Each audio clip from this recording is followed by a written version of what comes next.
ഈ എരഞ്ഞിപ്പാലത്തെ ലോഡ്ജിൽ യുവതി കൊല്ലപ്പെട്ട സംഭവം വലിയ വാർത്തയായിട്ട് ഇപ്പോൾ നമ്മുടെ മുന്നിൽ നിൽക്കുന്നുണ്ടല്ലോ. പോലീസിന്റെ അന്വേഷണത്തിൽ നിന്ന് ഇപ്പോൾ ഏകദേശം അവർ എത്തി നിൽക്കുന്നത് ഈ പ്രതി, ഈ സുഹൃത്ത്, ഇയാൾ ബംഗളൂരുവിലേക്ക് കടന്നു എന്ന നിഗമനത്തിലേക്കാണ് ഇപ്പോൾ പോലീസ് എത്തുന്നത്. അപ്പോൾ അങ്ങനെയാണെങ്കിൽ ബംഗളൂരുവിലേക്ക് അന്വേഷണ സംഘം പോകുന്നതടക്കമുള്ള കാര്യങ്ങൾ ആയിട്ടുണ്ടോ?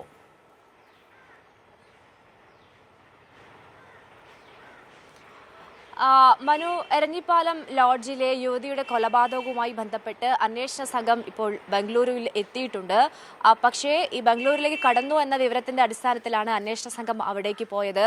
ഒരു തവണ ഫോൺ ഓൺ ആയിരുന്നു, എന്നാൽ നിലവിൽ സ്വിച്ച് ഓഫ് ചെയ്ത നിലയിലാണ്.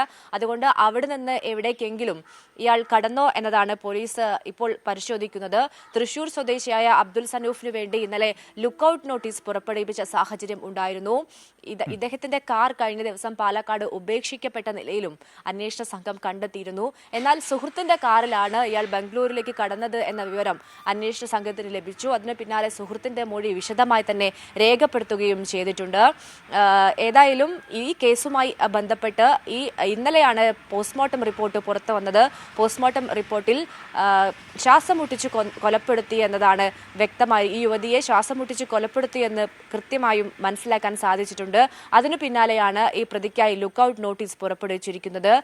ഈ പാസ്പോർട്ടോ മറ്റ് ഈ വിദേശത്തേക്ക് കടക്കാനുള്ള ഒരു സാധ്യതയുമില്ല. കാരണം പ്രതിയായ സനൂഫിന് പാസ്പോർട്ട് ഇല്ല എന്ന് അന്വേഷണ സംഘം കണ്ടെത്തിയിട്ടുണ്ട്.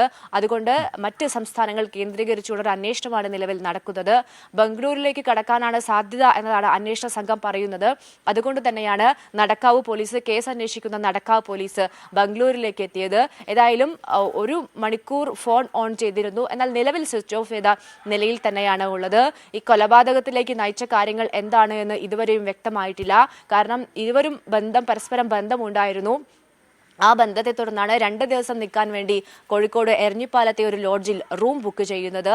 എന്നാൽ 24-ാം തീയതി റൂം ബുക്ക് ചെയ്യുന്നു. തെറ്റായ വിവരമാണ് ഈ പ്രതിയായ സനൂഫ് ഈ ലോഡ്ജിൽ ഉൾപ്പെടെ നൽകിയത്. അതുകൊണ്ട് ഏതെങ്കിലും ആസൂത്രിതമായ ഒരു കൊലപാതകമാണോ എന്ന് തന്നെയാണ് പോലീസ് സംശയിക്കുന്നത്. 25-ന് ATM-ൽ നിന്ന് പണം എടുത്തു വരാമെന്ന് പറഞ്ഞാണ് ഈ പ്രതി ഈ ലോഡ്ജിൽ നിന്നും കടന്നു കളയുന്നത്. അതിന് പിന്നാലെയാണ് ഈ പെൺകുട്ടിയെ മരിച്ച നിലയിൽ ഈ ലോഡ്ജിനുള്ളിൽ കാണപ്പെടുകയും ചെയ്തത്.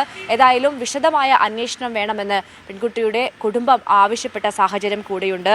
ഈ ഫസീലയുടെ കുടുംബം കഴിഞ്ഞ ദിവസം മരണപ്പെട്ട ഫസീലയുടെ കുടുംബം പിതാവ് കോഴിക്കോട് എത്തിയിരുന്നു. പിതാവ് തന്നെയാണ് പറഞ്ഞത് ഇവർ തമ്മിൽ നേരത്തെ ബന്ധമുണ്ടായിരുന്നു, എന്നാൽ മറ്റേതൊക്കെയോ പ്രശ്നങ്ങൾ ഇവർ തമ്മിൽ ഉണ്ടായിരുന്നു. ഇയാൾക്കെതിരെ മുൻപ് ഫസീല പരാതി കൊടുത്തിരുന്നു. ഏതെങ്കിലും തരത്തിൽ അത് ഒത്തുതീർപ്പാക്കാമെന്ന് പറഞ്ഞ് ഈ പെൺകുട്ടിയെ ലോഡ്ജിലേക്ക് വിളിച്ചതാണോ എന്താണ് എന്നതുമായി ബന്ധപ്പെട്ട് കൃത്യമായ വിവരം ഇതുവരെയും ലഭിച്ചിട്ടില്ല. ഏതായാലും പ്രതിയെ പിടികൂടിയാൽ മാത്രമേ കൊലപാതകത്തിലേക്ക് നയിച്ച കാരണം എന്താണെന്ന് കൂടുതൽ വ്യക്തമാവുകയുള്ളൂ. അന്വേഷണ സംഘം നിലവിൽ ബാംഗ്ലൂരിൽ തങ്ങുകയാണ്. ശരി, ഓക്കെ മേഘയാണ് ഈ വിവരങ്ങൾ നമുക്ക് സമഗ്രമായി നൽകി.